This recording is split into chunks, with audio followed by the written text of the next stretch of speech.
হ্যাঁ দেয়ার, আমরা এখন দেখব কীভাবে খুব সহজেই আমরা রিফ্লেকশন সেটা তৈরি করতে পারি।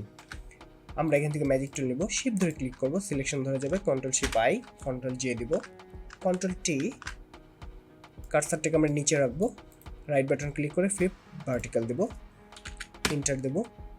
এডিট, পার্সপেক্টিভ ওয়ার্কে যাব, এখান থেকে আমরা ওইটা সিলেক্ট করে নেব, কন্ট্রোল ধরে এটাকে আমরা ঠিক করে নেব, এপাশে আরেকটা নেব, কন্ট্রোল ধরে এটাকে আমরা ঠিক করে নেব, ওয়ার্পে যাব,